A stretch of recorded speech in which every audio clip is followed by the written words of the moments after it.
네, 하나님 말씀 이사야 53장 1절에서 6절 말씀 읽어드리겠습니다. 우리의 전한 것을 누가 믿었느냐? 여호와의 팔이 누이게 나타났느냐? 그는 주 앞에서 자라나기를 연한 순 같고 마른 땅에서 나온 줄기 같아서 고운 모양도 없고 풍채도 없은즉 우리의 보기에 흠모할 만한 아름다운 것이 없도다. 그는 멸시를 받아서 사람에게 실어버린 바 되었으며 간고를 많이 겪었으며 질고를 아는 자라. 마치 사람들에게 얼굴을 가리우고 보지 않음을 받는 자 같아서 멸시를 당하였고 우리도 그를 귀히 여기지 아니하였도다. 그는 실로 우리의 질고를 치고 우리의 슬픔을 당하였구나. 우리는 생각하기를 그는 징벌을 받아서 하나님에게 맞으며 고난을 당한다 하였노라. 그가 찔림은 우리의 허물을 인함이요 그가 상함은 우리의 죄악을 인함이라. 그가 징계를 받음으로 우리가 평화를 누리고 그가 채찍에 맞음으로 우리가 나음을 입었도다.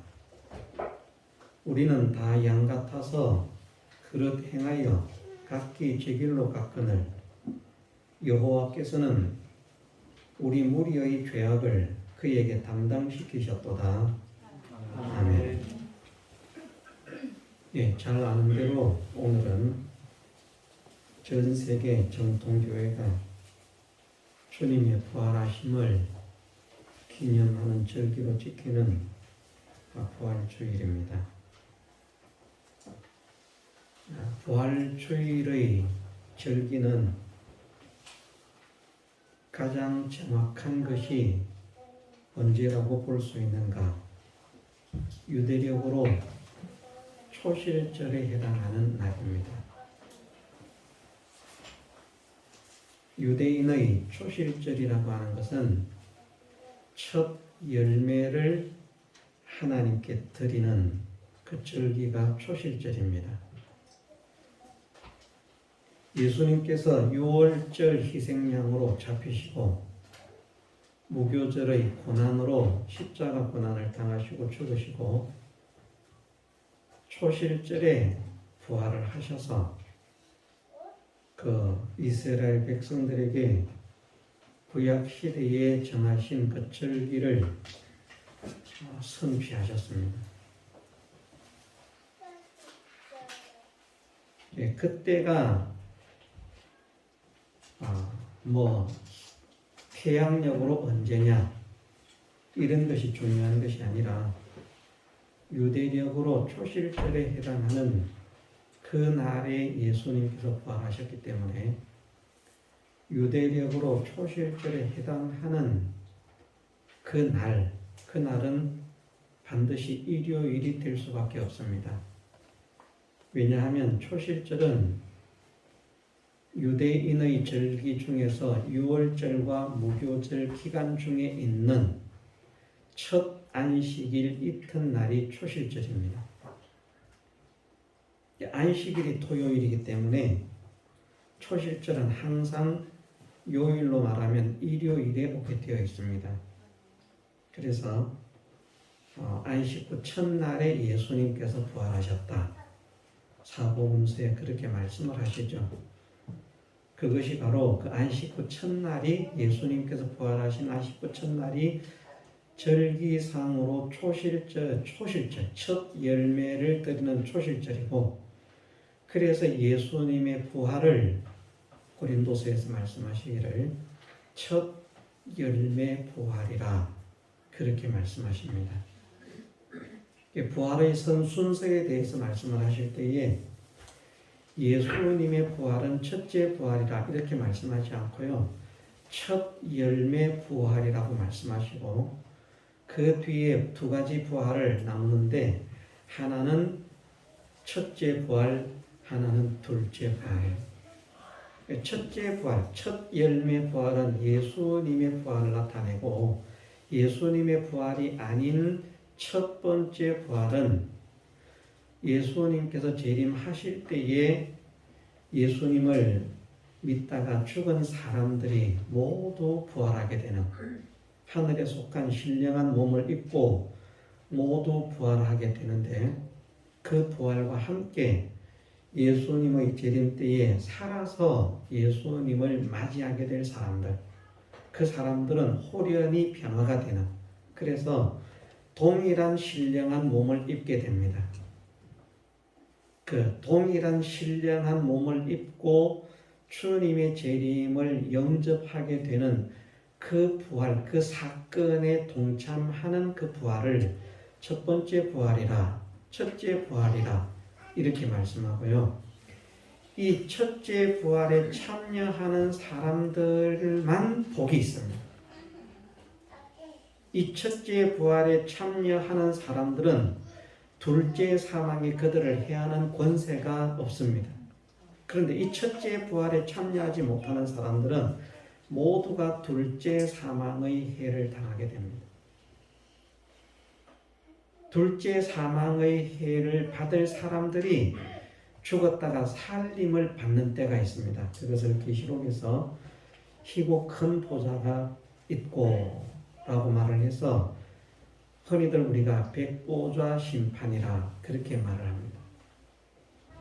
크고 흰 보좌 앞에서 모든 불신자들과 믿는다고 했지만 실제로는 하나님 앞에 믿음의 사람으로 인정받지 못했던 모든 사람들이 마귀와 함께 또 음부와 함께 영원한 지옥 불못에 던지오게 되는 그 심판이 있는데 그때 부활하게 되는 멸망의 부활을 둘째 부활이라 그렇게 말합니다. 어쨌든 예수님의 부활을 첫 열매 부활이라고 말씀하시고 첫 열매로서 부활하신다는 그 부활조차도 예수님의 생애만 성경의 성취를 이루신 것이 아니고 부활도 성경을 성취하는 것입니다.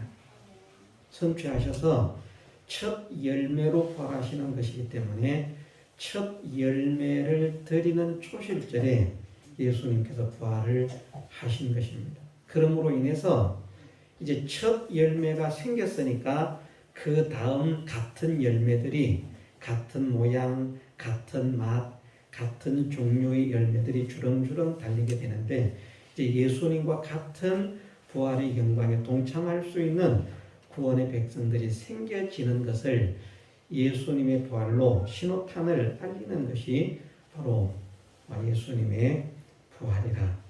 그래서 예수님의 부활을 생명에 대한 영생에 대한 소망의 부활이라 그렇게 말씀을 하는 것입니다. 예수님께서 부활을 하셨기 때문에 우리도 부활이 있는 줄 믿어야 됩니다. 또 우리가 부활한다는 사실을 믿도록 하시기 위해서 예수님께서 부활하신 줄 믿어야 됩니다. 우리가 부활하지 않는다면 예수님도 부활하지 않으시고요. 예수님이 부활하지 못하셨다면 우리도 부활이 없습니다. 그런데 이 세상의 삶으로 우리가 끝이 아니라 영원한 세계의 영광스러운 삶을 살게 하시기 위해서 영광의 몸으로 그 영광의 몸을 입고 신령한 몸을 입고 부활하고 변화될 것을 우리에게 실상으로 보여주시기 위해서 예수님께서 먼저 그러한 몸을 입고 부활을 하신 것입니다. 예수님의 몸은 부활하신 예수님의 몸은 십자가에 달리실 때 돌아가실 때 그 이전에 가지고 있던 그 몸이 아닙니다. 잘못 생각하면 부활하신 예수님께서 제자들에게 손을 보이시면서 그 못자국 난 손, 옆구리를 보이시면서 창에 찔린 상처 그것을 보여주셨기 때문에 그냥 예수님께서 죽임을 당하시기 전 그 몸을 가지고 그대로 부활하신 것 아닌가 그렇게 생각하지만 죽임을 당하신 마리아를 통해서 출생되어진 그 몸을 입고 부활하신 것이 아니라 준비되었던 하늘에 속한 신령한 몸, 영광스러운 몸을 입고 부활하신 것입니다. 그래서 뭐 생김새가 같을 수도 있고 다를 수도 있는데 같을 수는 없습니다. 왜냐하면 우리도 마찬가지입니다. 우리도 부활하면 누군가는 알아봅니다. 부활한 성도들이 저 같이 있었던 성도들뿐 아니라 같이 없었던 성도들이라고 해도 미국에 살고 있는 성도라도 우리가 알아봐요. 저는 그렇게 믿습니다. 왜 그렇게 믿는가? 성경에 보니까 예수님께서 말씀하실 때 홍포 입은 부자와 거지 나사로가 죽어서 하나는 음부에 가고 하나는 낙원으로 갔는데 음부에 간 홍포 입은 부자가 아브라함을 본 일이 있습니까? 없습니까? 만난 일이 없어요. 그런데 낙원에 있는 아브라함을 알아보는 거예요. 한 번도 본 일이 없는데 뭐 사진으로 전해져 내려온 것도 없잖아요. 그죠? 아브라함의 초상화를 그렸던 것도 아니고 사진을 찍어서 이게 우리 조상 아브라함이다 보여준 일이 없는데 그런데 그 홍포 입은 부자가 구원도 못 얻었는데 말입니다. 음부에 갔는데 음부에서 멀리 눈을 들어서 딱 보니까 아브라함이 보인다. 아브라함인 줄 알아보았다는 것입니다. 그래서 좀 억지 같지만 그런 성경의 근거에 의해서 구원 얻은 성도들도 당연히 서로를 알아볼 것이다. 그러나 지금의 몸은 아니라는 것입니다. 우리가 생각할 때는 저 사람 정도가 되면 부활해도 저 몸으로 부활하면 괜찮겠다. 그런 사람 혹 있을 수 있을 거예요. 막 이목구비가 사람들 말하는 대로 조각 같고 말입니다. 팔등신 미남 미인에다가 그 정도 되면 나는 이 몸 가지고 영원히 살았으면 좋겠다 싶을 사람이 있을 것 같지만 꿈을 깨야 됩니다. 그 사람들에게 물어보세요. 만족하는가? 만족하지 않습니다.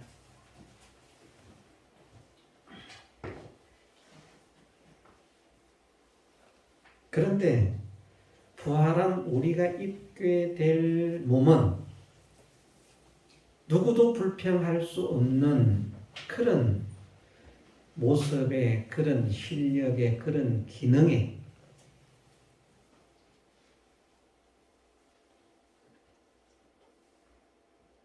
이것을 우리가 어떻게 표현할 수는 없습니다.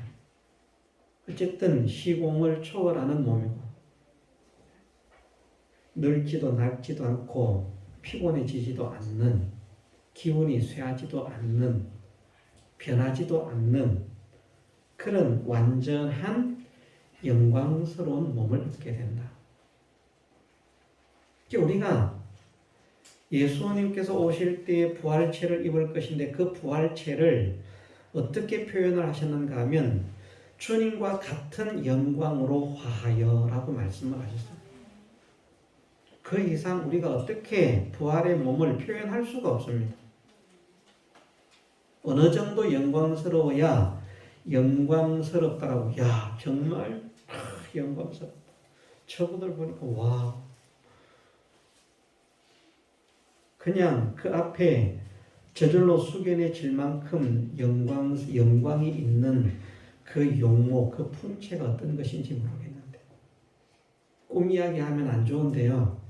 제가 어젯밤에 쓸데없는 꿈을 꿨습니다. 제가 이단의 어떤 종파에 잠입을 했어요. 들어갔어요. 일부러 이제 들어간 것입니다. 거기서 이제 복음을 전하려고. 그런데 그들이 저를 알아보는 거예요. 그래서 앞에 세워놓고 공격을 하려고 하는데 쓸데없는 꿈인데 기분은 좋았다는 것입니다. 앞에 딱 섰더니 이단들만 앉아 있는데 우리 교회 성도들이 아니고요. 이단들의 모임에 제가 잠입을 해서 들어갔기 때문에 이단들만 앉아 있는데 그들이 알아보고 이제 저와 토론을 하겠다고 저를 앞에 딱 세웠는데 제가 앞에 딱 서니까 앉은 사람들이 와, 저 광채 좀 봐 이러는 거예요. 저한테는 안 보여요. 저 광채가 있는지 없는지 꿈에 저한테는 안 보여요. 그런데 그 가운데 제가 아는 할머니 한 분이 오셨더라고요. 그분도 믿는 사람이에요. 믿는 사람. 바른 사람인데 그냥 얼떨결에 저하고 같이 왔는가 봐요. 근데 이분이 굉장히 몸이 좋지 않은 분이었는데 나은 거예요. 제가 이야기를 들어보면 저하고 같이 온 건 아닌 것 같은데, 왜냐하면 그 앉아있던 무리들이 자기들 무리로 인정을 하고 이 자랑을 할 만한 사람이요. 우리가 믿는 게 실상이 있다 증거할 그런 사람으로 그 사람을 사용을 하더라고요. 근데 그 사람이 나와서 간증을 하는데 뭐라고 하는가?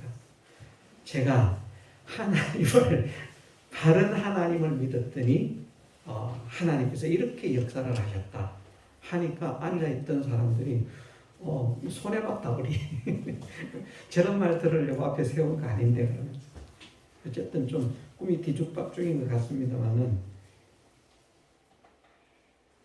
그런 꿈을 꿨습니다.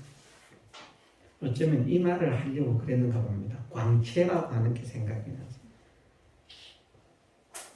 그 사람의 용모 모습을 볼 때 모든 사람이 그 앞에 굴복하지 않을 수 없는 그런 지극히 영광스러운 변화산에 올라가서 예수님께서 변화가 되셨잖아요.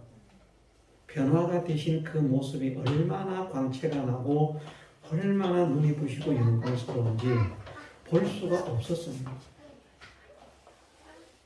그런 영광스러운 몸으로 우리가 부활을 한다. 예수님은 변화산에서 부활하는 그 영광체를 입으신 것이 아니고요. 그냥 우리와 같은 몸을 가진 상태에서 변화된 모습만 보여주시는 것인데 그 모습만 보고도 영광이 얼마나 와 감탄하는 거예요. 얼마나 좋은지 여기다 초막셋을 짓겠습니다. 우리 내려가지 말고 여기서 사십시다. 제자들이 그렇게 말해요. 그 몸을 우리가 입는다는 말씀입니다. 그보다 더 영광스러운 몸을 얼마나 영광스러운 몸 변화산에서 보여주신 것도 영광스러운데 주님께서 입으신 부활하신 그 하늘에 속한 신령한 몸 그 몸을 입고 부활할 소망을 우리에게 확실하게 제시하신 날이 바로 주님께서 부활하시는 날입니다. 그 날을 우리가 기념하면서 주님의 은혜를 찬양하는 것입니다. 우리가 무엇이라고 우리에게 그런 영광을 누리게 하십니까? 몸도 영광스럽고 기능도 영광스럽고 모든 지식도 영광스럽고 실력도 영광스럽고 권세도 영광스러워서 많은 존재가 하나님이 아닌데도 우리를 하나님 대하듯 대할 수밖에 없는 그런 영광을 누리게 하는 점. 그래서 다른 말씀으로는 그것을 신의 성품에 참여하는 자가 되게 하신다. 신이 누굽니까? 하나님 아닙니까?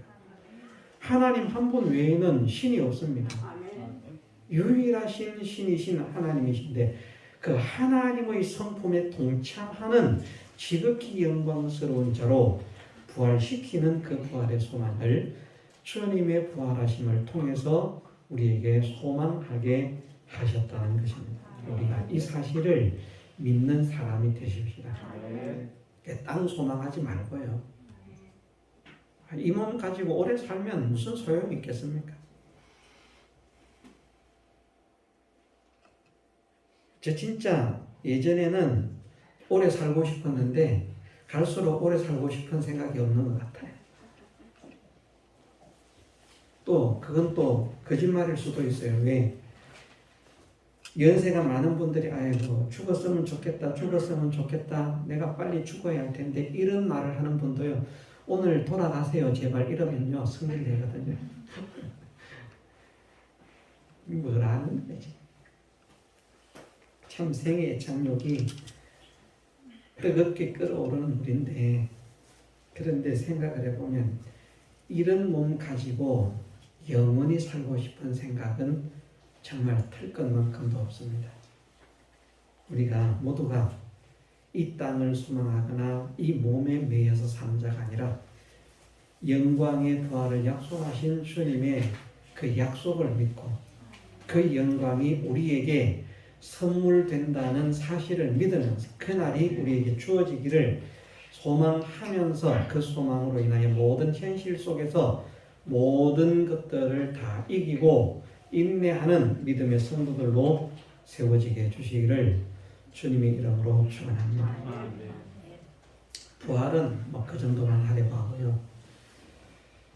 이 부활의 은혜가 그냥 주어진 것이 아니라 예수님의 오심과 사심과 죽으심을 통해서 이루어진 구원의 은혜를 실상이 되게 하신 것이 부활의 은혜라는 말씀입니다. 오심도 은혜요, 사심도 은혜요, 죽으심도 은혜라. 많은 사람들은 예수님의 은혜, 예수님의 사랑 그러면 십자가 은혜만 생각합니다. 예수님의 은혜, 구원의 은혜 그러면 십자가의 은혜만 생각하는데, 예수님의 사랑, 예수님의 은혜는 십자가 죽으심만 은혜가 아니고요, 예수님의 오심 자체가 은혜고요. 오신 것이 얼마나 큰 희생인지 모릅니다. 그래서 저는 그것을 그렇게 표현합니다. 다른 분들이 이런 표현을 사용하시는 분이 있는지 모르겠습니다만은, 저는 예수님께서 이 땅에 오심을 그냥 낮아지심이 아니라 만왕의 왕 되신 주님이 죄인을 대신해서 형벌 받으시기 위해서 죄인으로 유배를 당하신 것이라. 유배 당해도요, 옛날에 권세 있는 사람들 유배 당해도 그래도 권세가 있었기 때문에 그 주변에서 어느 정도 인정을 받고요, 사람들이 이렇게 대접하는 사람도 있고 그랬습니다. 그런데 예수님은 유배자로 유배를 당해서 오셨는데 이 거지 같은 것들한테도 천대를 받는, 우리는 천대를 안 했겠습니다만은 그 이스라엘의 식민지 그 나라 아닙니까? 나라도 빼앗기고 주권도 없고, 그런 나라의 사람들까지도 멸시하고 천대하고 조롱하고 외면하고, 얼마나 비참하게 오셨는지 모릅니다. 인간의 언어로 그 비참해지심을 표현해낼 수 없는, 입으로 표현할 수 없을 만큼 비참하게 오신 분이 주님이시죠. 그래도 실력이 있으니까 그 환경, 그 형편 다 물리치면서 점점 자수성가를 해가지고 멋지게 삐까뻔쩍하게 모든 사람이 와 대단하다 하고, 모든 사람이 나도 저랬으면 좋겠다 정도까지가 아니라 그냥 내가 저 사람 집에 가서 종살이만 해도 얼마나 좋을까 싶을 만큼 그런 성공을 하시고도 남음이 있으신 그분이 그런 삶을 선택하지 않으시고 고난과 고통의 삶을, 죽음을 당하시기까지 담당하신다. 무엇 때문에? 우리 때문이라는 말입니다. 주님의 가난하게 되심은 우리를 부욕해 하기 위함이라고 말씀했습니다. 가난한 우리를 부욕해 하시기 위해서 주님이 가난해지셨고요. 오늘 말씀에 보면 그렇게 나와 있잖아요. 그가 찔림은 우리의 허물을 인하며 그가 상함은 우리의 죄악을 인함이라. 그가 징계를 받음으로 우리는 평화를 누리고 그가 채찍에 맞음으로 우리가 나음을 입었다.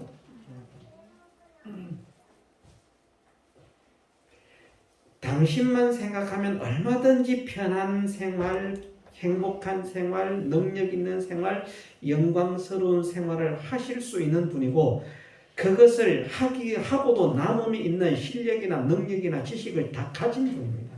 그런데 그 실력, 그 권세, 그 능력을 자기를 좋게 유익되게 하는 데는 털끝만큼도 사용하지 않으시고 당신의 모든 생애는 우리의 고난을 대신하는, 우리의 절망을 대신하는, 우리의 비참을 대신하는, 우리의 고통을 대신하는 그 삶의 길을 걸어가셨다는 말씀입니다. 그래서 예수님의 생애 자체가 우리에게 놀라운 은혜입니다. 그러면서 우리가 또 깨닫는 것이 무엇인가? 다른 분들이 또 이런 말을 하는 분이 있는지 없는지 저는 모르겠습니다만은 많은 사람들이 아는 것과 달리 예수님은 사실은 잘못 알려져 있다. 어떻게? 예수님을 멋지고 키도 제법 크고 풍채도 제법 있고 용모도 멋진 그런 분으로 그림으로도 그렇게 표현을 합니다. 그런데 예수님은 그런 분이 아니다. 정말 몰골이 형편없는 모습을 가지고 오신 분이다. 약한 몸으로 오신 분이다. 그것을 이사야 말씀에서 예언을 하시고 있습니다. 그는 주 앞에서 자라나기를 연한 순 같고 마른 땅에서 나온 줄기 같아서 고운 모양도 없고 풍채도 없은즉 우리의 보기에 흠모할 만한 아름다운 것이 없도다. 모든 것에 있어서 그래도 저 사람 정도만 저런 몸 정도만 가지면 저런 배경 좀 가졌으면 저런 가문에서 태어난 이런 것을 뭔가 사람들이 흠모하고 사모하고 나도 저랬으면 좋겠다라고 하는 것을 가진 것이 하나도 없는 그 삶으로부터 환경으로부터 그 몸에 이르기까지 빈약한 그리고 연약한 그런 주님으로 오셨습니다.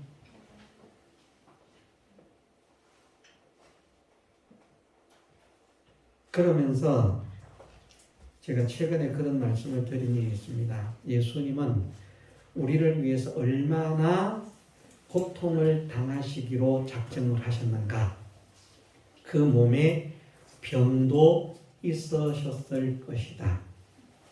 근데 있으셨다라고 확정을 해야 됩니다. 이러면 이제 사람들이 좀 이상해질 수 있어요.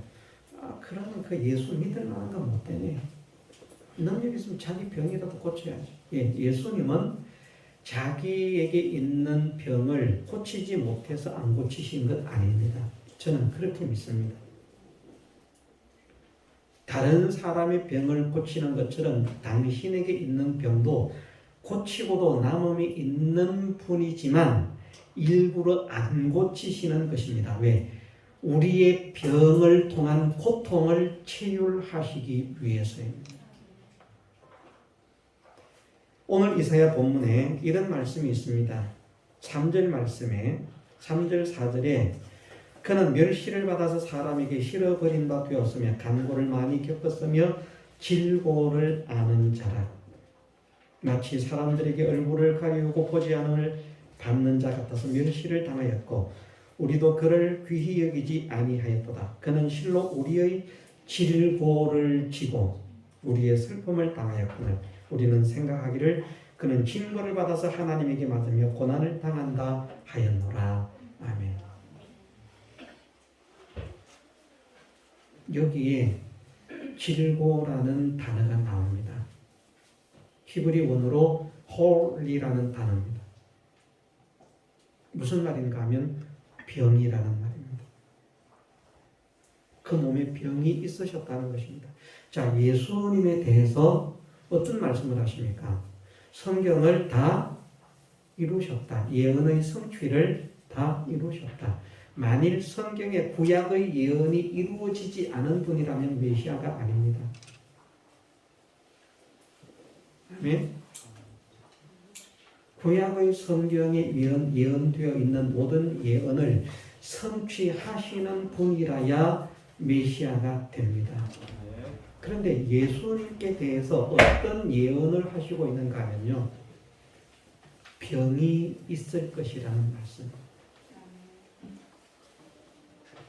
감기 이런 병이 아니라고 저는 생각합니다. 그 병으로 인해서 고통을 느낄 수밖에 없는 암이라든지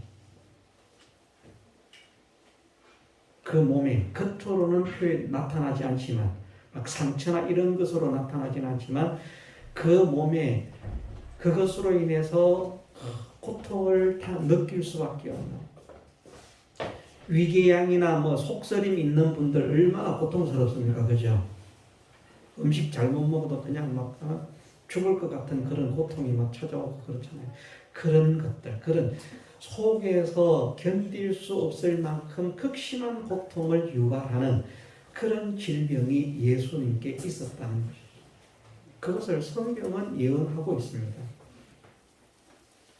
그 병을 예수님은 고치려고 하면 얼마든지 고쳐요. 근데 그것을 고쳐버리면 우리를 치유하는 게 아닌 것입니다. 자, 히브리서 4장 말씀에 이렇게 말씀을 하셨습니다. 히브리서 4장 15절 말씀에 우리에게 있는 대제사장은 우리 연약함을 체휼하지 아니하는 자가 아니요 모든 일에 우리와 한결같이 시험을 받은 자로들 죄는 없으시니라. 아멘. 우리를 체휼하시기 위해서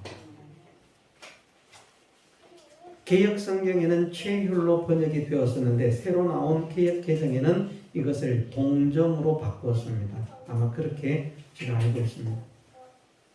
이건 번역이 더 잘못되게 된 거예요. 체휼이라고 하는 단어가 훨씬 정확합니다. 여기에 사용된 단어가 어떤 단어가 사용됐는가 하면 헬라어 쉼파데오라고 하는 단어가 사용됐습니다. 의미상으로 동일한 감정을 가지다라는 말인데 이 단어는 심파데오나 데스나라고 하면 안 되고 심파데스와 그리고 와입니다. 심파데스와 심파스코라고 하는 단어에서 파생이 되었기 때문에 이것은 동정이라고 하면 안 되고 체휼이라고 해야 된다. 왜냐하면 휘파데스라고 하는 이 단어는 상호 동질이라는 의미를 가집니다. 하나는 또 다른 말로는 이렇게 되어 있습니다. 사전적 의미가 다른 사람과 비슷한 상황을 겪고 느끼는, 그냥 쳐다보고 불쌍한 애가 아니고요. 다른 사람과 비슷한 상황을 겪으면서 느끼는, 그것이 쉼파데스라는 말입니다. 그리고 심파스코라는 단어에 함께 파생이 됐다고 했는데 쉼파스코는 어떤 의미인가 하면 함께 고통을 느낌, 또 하나는 다른 사람과 동일한 고난을 당함. 그래서 체휼이라는 말입니다. 하나님께서 우리가 얼마나 고통스러운지, 우리가 얼마나 아픈지, 우리가 얼마나 슬픈지, 우리가 얼마나 괴로운지 옆에서 자기는 편안하게 살면서 옆에서 불쌍한 사람 쳐다보면서 참 쟤 먹을 거 없어서 불쌍하겠다. 알죠? 그죠? 우리가 먹을 게 풍족한데 옆집에 사는 사람이 먹을 게 없어서 배고파 막 애들이 막 배고프다고 울면 정말 안 됐다, 불쌍한 거 알죠? 그런데 불쌍한 건 알지만 얼마나 배고픈지는 몰라요. 자, 여성들은 자녀를 출산했습니다. 해산의 고통이 있습니다. 그러면 해산하는 여인들이 막 고함을 지르면서 그 신통을 하는 그 모습을 보면 정말 아프겠다. 모르는 게 아니고 알아요. 그런데 산통을 겪은 사람조차도 이미 지나가 놓으면 새로 애 낳는 사람 보면서 그 같은 고통을 같이 느낍니까? 못 느낍니까? 알기는 아는데 못 느껴요. 자기가 경험을 해놓거든. 예수님은 어떤 분인가 하면 그 고통을 잠시 겪고 지나가는 게 아니라 생애 일생 기간 전체를 우리가 당해야 할 고통을 끝까지 당하시는 것입니다. 그 이유는 병든 우리를 너희가 이렇게 아프니까 고쳐줘야 되겠구나. 건강하게 하시기 위해서, 치유하시기 위해서. 너희가 이렇게 가난하고 이 가난 때문에 이렇게 힘들구나. 너희를 내가 부유케 해야 되겠구나. 부유케 하기 위해서. 너희가 이렇게 괴롭구나. 이렇게 평안을 얻지 못해서 이런 괴로움을 당하고 있구나. 내가 너희를 평안하게 해야 되겠다. 우리를 평안의 화평을 누리도록 하기 위해서 징계를 받으십니다.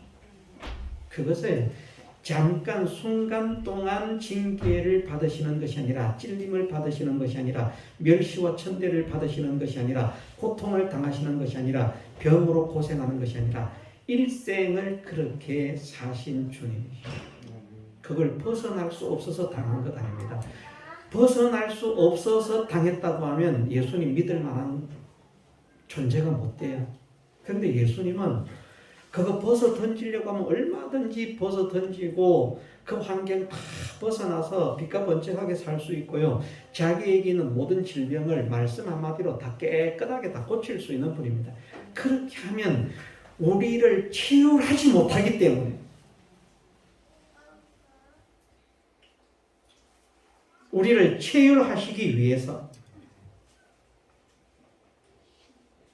그래서 하시는 말씀이 그렇게 말씀을 하시는 것입니다. 우리에게 있는 대제사장은 우리 연약함을 치유하지 아니하는 자가 아니에요. 우리가 죄 지었다고요. 우리 죄 때문에 우리가 고통을 받는 것이지만 너희가 너희 죄 때문에 고통받으니까 너희 당연한 거야. 그래 마땅해. 네가 잘못했잖아. 이렇게 하시는 분이 아니고 하나님이 마치 어떤 것인가 하면요. 잘못을 저지른 자기 아이를 매를 3대를 때렸어요. 그리고는 그 아이에게 자기 다리를 10대를 때려라. 자기는 10대를 맞는 거예요. 이해가 되십니까? 하나님은 그런 분입니다. 우리의 아픔을 구경하시는 분이 아니고요. 우리는 우리 죄 때문에 고난을 당하면서도 이것 때문에 하나님 왜 그러십니까? 너무하십니다. 막 원망불평 쏟아내는데 하나님의 마음은 더 찢어지고 더 아픕니다.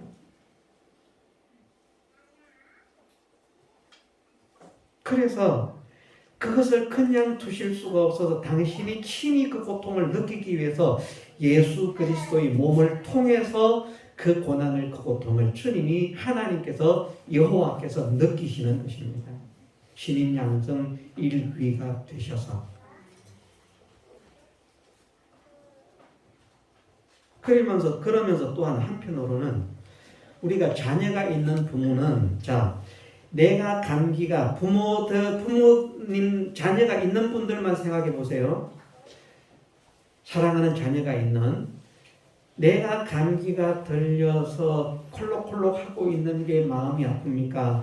내 사랑하는 자녀가 감기가 걸려가지고 콜록콜록 하면서 열풀풀 나는 게 가슴이 아픕니까? 어떤 게 더 가슴이 아픕니까? 예?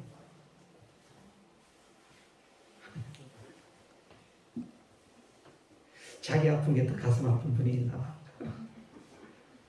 안 그럴 거예요.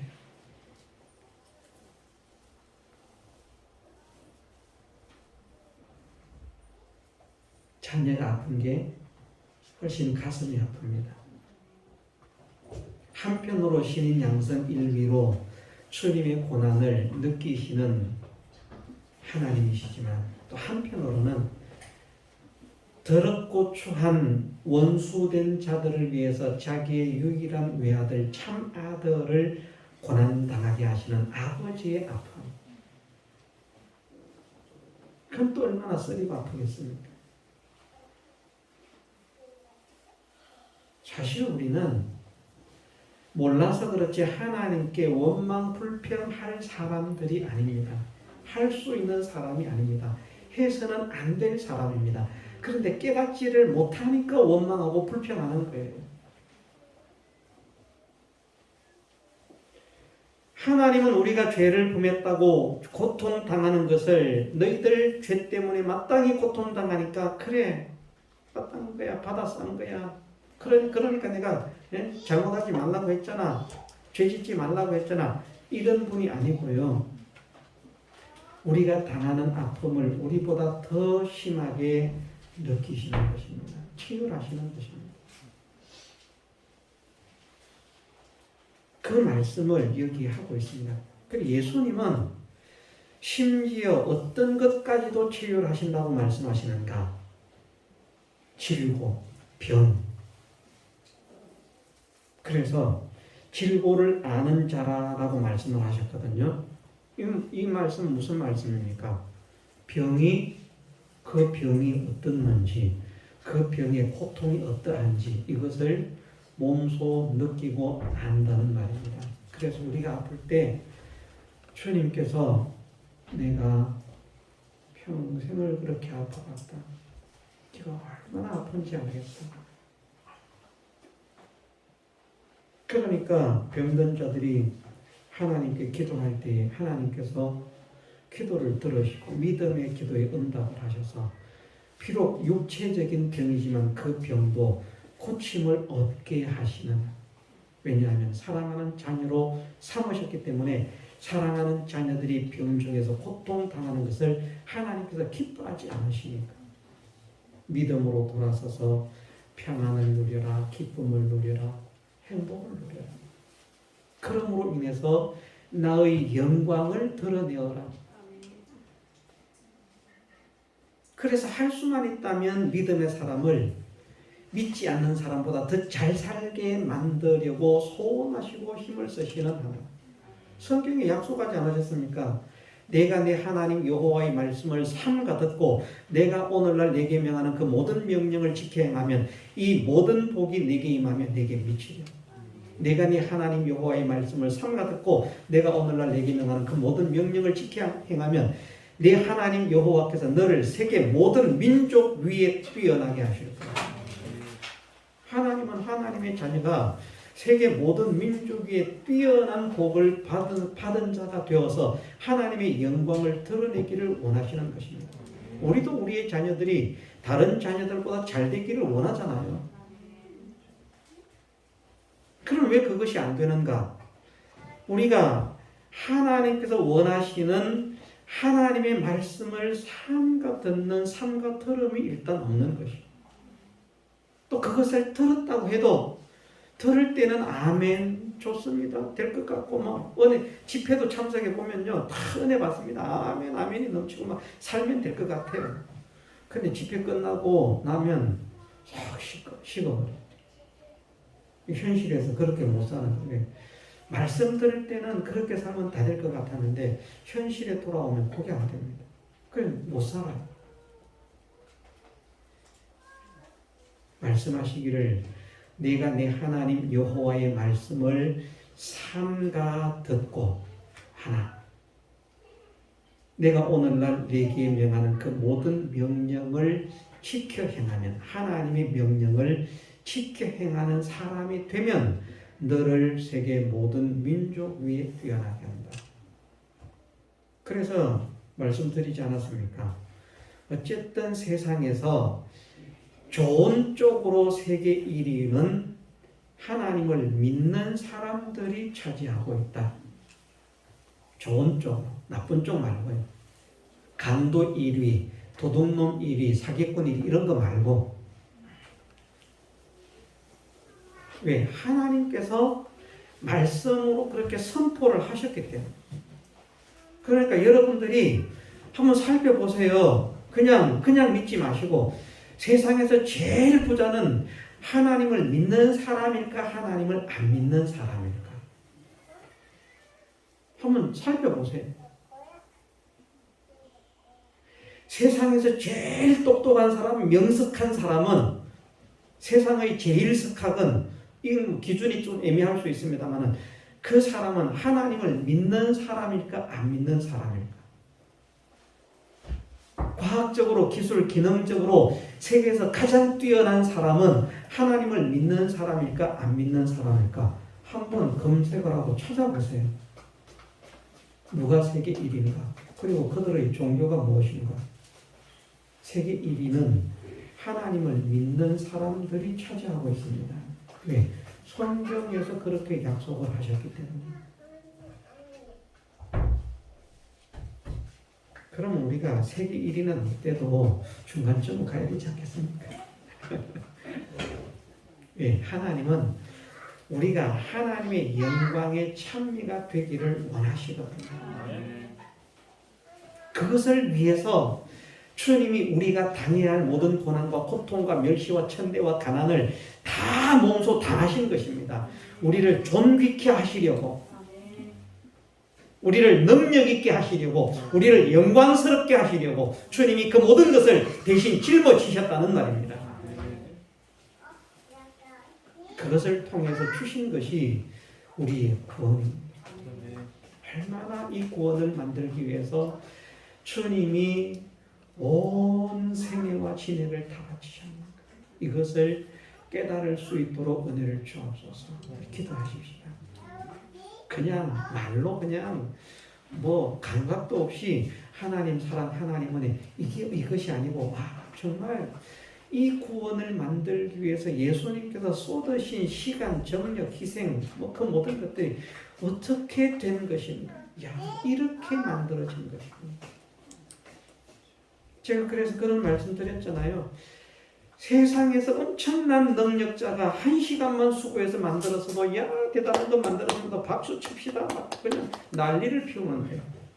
전지하시고 전능하신 예수님께서 1시간이 아니라 일생을 투자해서 만드신 것이 우리의 구원이다. 예? 얼마나 놀랍겠습니까? 이게 눈에 보이는 것이다. 안 보이니까. 누가 이것을 만들 수가 있겠습니까? 전지하시고 전능하신 지식을 가지신 예수님께서 일생을 바쳐서 만드신 구원인데, 무지하고 무능한 인생이 그 누가 자기의 일생을 투자해서 이 구원에 100분의 1이라도 만들 수 있겠습니까? 못 만듭니다. 이만큼 가치 있는 구원입니다. 이만큼 영광스러운 구원입니다. 이만큼 보배로운 구원입니다. 이 구원의 실상을 부활을 통해서 우리에게 전해 주신다는 것입니다. 그래서 이 부활주일에 이런 주님의 사랑과 은혜를 깨달아 감사하는 자가 되게 하옵소서. 정말 주님의 은혜가 얼마나 큰 것인지 깨달을 수 있게 하옵소서. 그 사랑으로 인해서, 그 은혜로 인해서 감격한 자가 되어 살게 하옵소서. 그래서 내 삶은 늘 기쁨 속에, 감사 속에 영광을 돌리며 찬송하며 하나님을 향해서 나아가는 사람이 되게 하옵소서. 구원을 받았는데 내가 왜 근심 속에서 살아야 됩니까? 구원을 받았는데 내가 왜 맨날 한숨을 쉬면서 살아야 됩니까? 구원을 받았는데 내가 왜 맨날 근심하면서 걱정하면서 고통 속에서 살아야 됩니까? 하나님은 이것을 원치 않지 않습니까? 항상 기뻐하라, 범사에 감사하라 말씀하시고, 그것이 그리스도 예수 안에서 우리를 향하신 하나님 아버지의 뜻이라고 말씀하셨사오니, 정말 나의 삶을 통해서, 나의 모습을 통해서 과연 믿는 자에게 하나님이 함께 하시는구나 하는 실상을 보여줄 수 있는 그 기쁨과 감사와 평안을 누리게 하옵소서. 전하게 하옵소서. 그리하여 복음을 전하는 구원의 인도자로 쓰임을 받게 하옵소서. 우리가 함께 기도하고 소망하고 힘쓰는 우리의 남은 생애가 되게 해주시기를 주님의 이름으로 축원합니다. 다 같이 통성으로 기도드리겠습니다.